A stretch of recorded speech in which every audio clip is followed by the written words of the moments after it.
بچی بھی اپنے بابا جان سے بہت محبت کرتی تھی۔ جناب عیسیٰ نے اپنی دختر سے پوچھا کہ تیری امی کہاں ہے؟ بچی نے بتایا کہ وہ کچھ دیر پہلے اپنے والدین کے گھر گئی ہیں، ابھی واپس آ جائے گی۔ جناب عیسیٰ نے فرمایا کہ بیٹا اپنے بابا جان کی ایک بات مانو گی؟ بچی نے جواب دیا کہ بابا جان حکم کرو، میں آپ کی ہر بات مانوں گی۔ بیٹی کی بات کا سن کر شہزادے نے فرمایا بیٹا اب آپ بڑی ہو گئی ہو، آج کے بعد پردہ کیا کرو، باہر کھیلنے نہ گئی کرو۔ بچی نے جواب دیا کہ بابا جان سچی بات ہے، مجھے خود بھی باہر جانا اچھا نہیں لگتا، بس مجھے پڑوس کی بچیاں بلانے آ جاتی ہیں تو میں کبھی کبھی چلی جاتی ہوں، اور جب میں باہر بچیوں کے ساتھ کھیل رہی ہوتی ہوں تو اگر کوئی آدمی ادھر سے گزرے تو میں دوسری طرف رخ کر لیتی ہوں۔ بابا جان آج کے بعد میں باہر بالکل نہیں جاؤں گی، اور بابا جان مجھے چھوٹا سا برقع بنوا کر لا دو، جب میں اپنی امی کے ساتھ اپنے نانا کے گھر جاؤں گی تو برقع پہن کر جاؤں گی۔ جناب عیسیٰ نے اپنی دختر کو سمجھایا کہ یاد رکھنا، اپنی امی کو یہ نہ بتانا کہ مجھے بابا جان نے پردے کرنے کا کہا ہے۔ بچی نے کہا جی ٹھیک بابا جان، میں امی کو کہوں گی کہ میں نے آپ بابا جان کو برقع بنوانے کو دیا تھا۔ پھر شہزادہ پاک اپنی دختر کے لیے برقع بنوا لائے۔ شہزادہ عیسیٰ اپنی دختر کی تربیت خود فرماتے تھے۔ جناب عیسیٰ کی دختر اپنے بابا جان کے سمجھائے ہوئے مسائل کو یاد رکھتی، بچپن ہی سے واجبات دینی کو باقاعدگی سے ادا کرنے لگیں۔ جب جناب عیسیٰ کی دختر نے عالم شباب میں قدم رکھا تو پاک خاندان کی سیرت اور صورت کی مظہر نظر آئیں۔ پڑوس کی عورتیں جب شہزادہ پاک کے گھر آئیں تو آپ جناب کی دختر آپ کی نشست و برخاست اور اخلاق حسنہ، شرم و حیا، شائستہ گفتگو، سیرت اور صورت دیکھ کر حیران رہ جاتی اور ایک دوسرے سے کہتی کہ بظاہر ایک غریب گھر میں شہزادی پرورش پا رہی ہے۔ کوفہ کے ہر گھر میں عورتیں شہزادی کی تعریفیں کرتی رہتی۔ جناب عیسیٰ کے گھر میں کوفہ کی عورتوں کی آمد و رفت بڑھ گئی۔ سب عورتیں شہزادی کی تعریفیں سن کر ان کو دیکھنے کے لیے آتی اور واپس جا کر اپنے مردوں کے سامنے شہزادی کی تعریفیں کرتی۔ بالآخر کوفہ کے امیر گھر کے لوگ شہزادے عیسیٰ بن زید شہید علیہ الصلوۃ والسلام سے اپنے بیٹوں کے لیے رشتہ مانگنے آنے لگے۔ یہ بات شہزادے کے لیے تکلیف دہ تھی۔ جناب عیسیٰ کے لیے آنے والے لوگوں سے معذرت کرتے اور صاف انکار کر دیتے۔ کوفہ کا ایک بہت ہی امیر ترین شخص جناب عیسیٰ کے پاس آیا اور کہنے لگا کہ میں اپنے بیٹے کے لیے آپ سے رشتہ مانگنے آیا ہوں۔ آپ جانتے ہیں کہ میرا شمار کوفہ کے بڑے دولت مندوں میں سے ہے، مجھے میرے بیٹے کے لیے میری برادری کے لوگ خود رشتہ دینے کی پیشکش کر چکے ہیں۔ میری بیوی آپ کے گھر آئی تھیں اور آپ کی دختر کو دیکھا تو وہ ہر وقت آپ کی دختر نیک اختر کی تعریفیں کرتی رہتی ہیں اور وہ چاہتی ہیں کہ آپ کی دختر نیک اختر کو اپنی بہو بنائیں۔ آپ میرے بیٹے کے لیے اپنی دختر نیک اختر کا رشتہ دینا قبول کر لیں تو آپ کی بیٹی ہمارے گھر میں بہت ہی امن امیری کی زندگی گزارے گی، اور پھر آپ کو بھی محنت مزدوری نہیں کرنے دوں گا، کیونکہ میں تاجر ہوں، آپ کو اپنے ساتھ تجارت میں شراکت دار بنا دوں گا۔ آپ کا مقدر جاگ جائے گا، آپ کا شمار دولت مند لوگوں میں ہونے لگے گا۔ جناب عیسیٰ نے فرمایا کہ تجھے اپنی دولت مبارک کو مجھے کسی چیز کی ضرورت نہیں، بیٹیوں کے رشتے دے کر دولت مند بننا ہمارا شیوا نہیں، میں آپ سے معذرت کرتا ہوں، پھر میرے پاس رشتہ لینے کے لیے آنے کی تکلیف نہ کرنا۔ اس دولت مند شخص نے کہا کہ آپ کے سسرال والوں سے میرے اچھے تعلقات ہیں، میں ان کو آپ کے پاس لے آؤں گا۔ پھر شہزادے نے فرمایا کہ یہ کبھی نہیں ہو سکتا کہ آپ زیادہ اصرار نہ کریں اور مجھے اس بارے میں تنگ کرنے کی کوشش نہ کرنا۔ وہ دولت مند شخص اس وقت وہاں سے اٹھ کر چلا گیا۔ پھر وہ شخص جناب عیسیٰ کے سسر کے پاس چلا گیا اور اسے جناب عیسیٰ سے ہونے والی ساری گفتگو کی تفصیل بتائی اور کہنے لگا کہ آپ کے داماد نے اپنی دختر کے لیے کیا سوچ رکھا ہے، مجھ جیسے دولت مند کے بیٹے کا رشتہ بھی ٹھکرا رہا ہے، وہ آپ کا داماد ہے، آپ اسے سمجھائیں کہ اتنے بڑے گھر کا رشتہ نہ ٹھکرائے۔ جناب عیسیٰ کے سسر نے اس دولت مند شخص کو تسلی دی اور کہا آپ اطمینان رکھیں، ہم اپنے داماد کو ہر صورت میں راضی کریں گے اور آپ کے بیٹے کو اپنی نواسی کا رشتہ ضرور دلوائیں گے۔ آپ کو پھر ہمارے داماد کے پاس جانے کی ضرورت نہیں، آپ یہ ذمہ داری ہم نبھائیں گے۔ وہ دولت مند شخص مطمئن ہو کر گھر چلا گیا اور اپنی بیوی کو تمام باتیں تفصیل سے بتا دیں۔ جناب عیسیٰ کے سسر نے اس دولت مند شخص کو تسلی دے کر روانہ کیا، پھر وہ اپنی برادری کے لوگوں اور اپنی بیوی اور بیٹوں کو ساتھ لے کر رات کو شہزادہ عیسیٰ کے گھر پہنچ گیا اور اپنے داماد سے اس دولت مند شخص کو رشتہ دینے کی بات یہ سن کر جناب عیسیٰ کہنے لگے چچا جان میں آپ سے معذرت چاہوں گا، مجھے مجبور نہ کریں، میں اپنی دختر کا خود مالک ہوں، میں یہاں کسی کو اپنی دختر کا رشتہ نہیں دوں گا۔ جناب عیسیٰ کے سسر نے کہا ہم نے تجھے شریف النفس سمجھ کر اپنی بیٹی کا رشتہ دے دیا تھا، جبکہ ہم یہ بھی نہیں جانتے تھے کہ آپ کس قوم قبیلے سے تعلق رکھتے ہو، اور ہم نہیں جانتے تھے کہ آپ کا آبائی وطن کہاں ہے۔ آپ کی دختر ہماری بھی تو نواسی ہے اور ہم بھی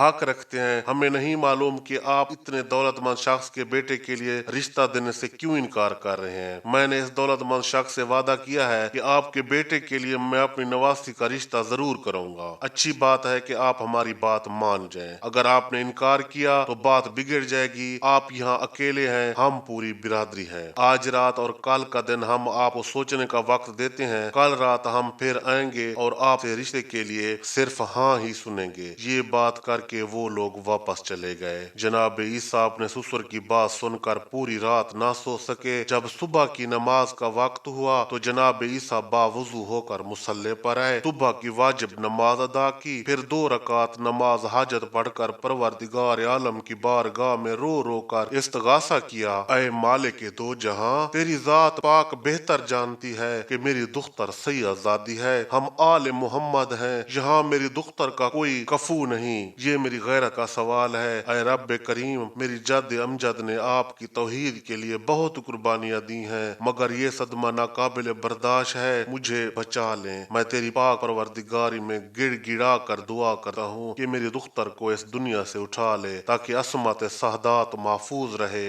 یہ دعا مانگتے ہوئے شہزادے نے بہت گریہ کیا۔ جناب عیسیٰ دعا مانگ کر مصلی سے اٹھے ہی تھے کہ اچانک شہزادے پاک دختر کی طبیعت بگڑ گئی، پیشانی پر موت کا پسینہ آ گیا اور شہزادی دنیا سے رخصت فرما گئیں۔ سارے کوفے میں شہزادی کی رحلت کی خبر پھیل گئی۔ بہت تعداد میں لوگ نماز جنازہ میں شریک ہوئے۔ 1-2 دن بعد شہزادے اپنے دوست سے تنہائی میں ملے تو اسے بتایا کہ جب میرے سر سے پانی گزرنے لگا تو میں نے اپنی بیٹی کی موت کی دعا مانگی جو میرے خالق نے سن لی۔ اپنے دوست کو یہ بتا کر وہ زور زور سے رونے لگے۔ اس نوجوان دوست نے پوچھا کہ آپ نے جب اپنی بیٹی کی موت کی دعا خود مانگی ہے تو پھر رو کیوں رہے ہو؟ شہزادہ نے جواب دیا، میں بیٹی کی وفات پر نہیں رو رہا، بلکہ میں اس لیے روتا ہوں کہ میں اپنی بیٹی کو یہ بھی نہ بتا سکا کہ تم مخدوم کائنات سیدہ صلوات اللہ علیہ کی پاک دختر ہو۔ اِنَّ لِلَّهِ وَإِنَّا إِلَيْهِ راجعون۔